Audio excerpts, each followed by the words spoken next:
So, story time. Yun na nga, nakapantulog pa ako. And then, at bumili ako ng styro. Nagatid kasi ako sa school. Kay Zoe. Tapos, wala akong mabook.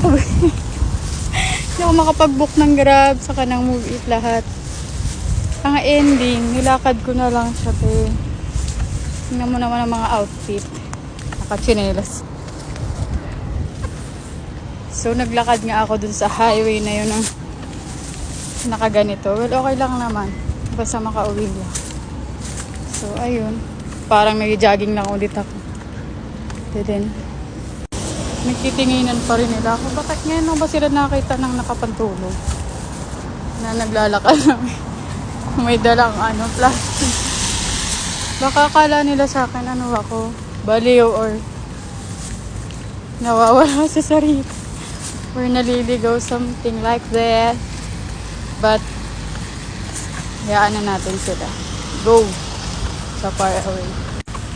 Pag mga ganitong time talaga na sobrang hirap mag-book ng masasakyan. Buti na lang, pwedeng lakarin. Tiyagaan lang nga talaga. Medyo malapit lang naman siya, hindi naman siya ganun kalapit. Yun lang. Diba? Nakatipid ka na, nakapag-exercise ka pa. Go! Masakit nga lang sa paa kasi hindi ako nakasapato, saka hindi talaga ako ready.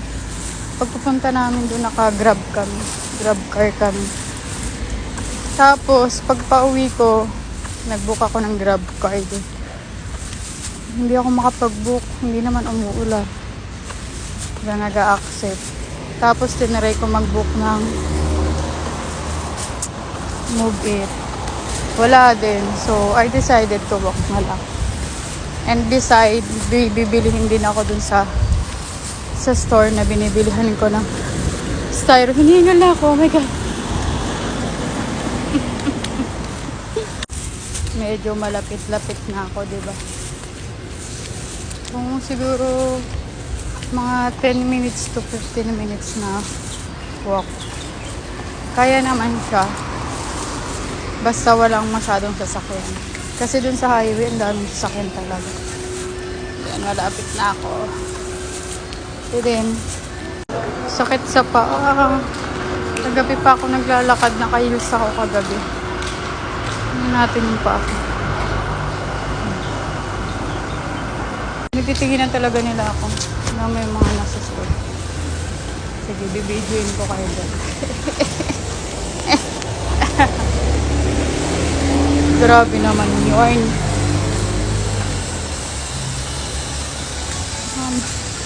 Para lang akong naligaw. Kasi di naman ako dumaan dito kanina eh. Kasi biglang, pagpa-uwi ko, dito na ako dumaan.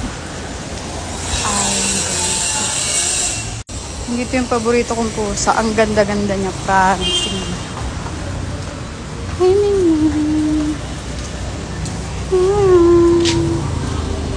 cute-cute mo naman. Wala akong dalang food.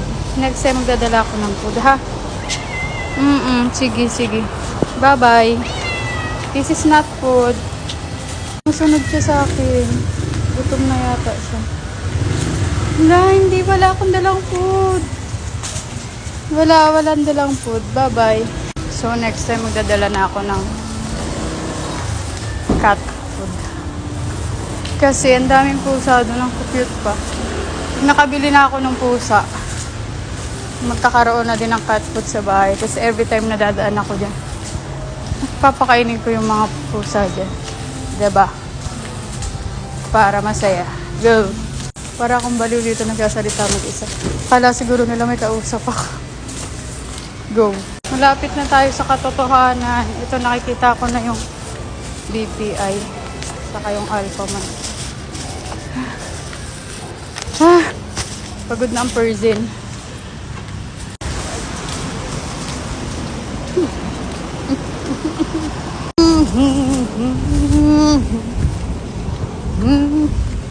Pabalo. Kakauwi rin. Ayan na. Papasok na sa parking. Go.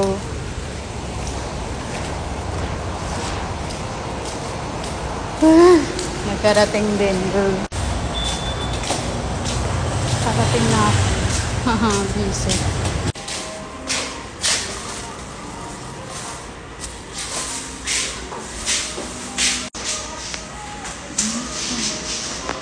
Bye.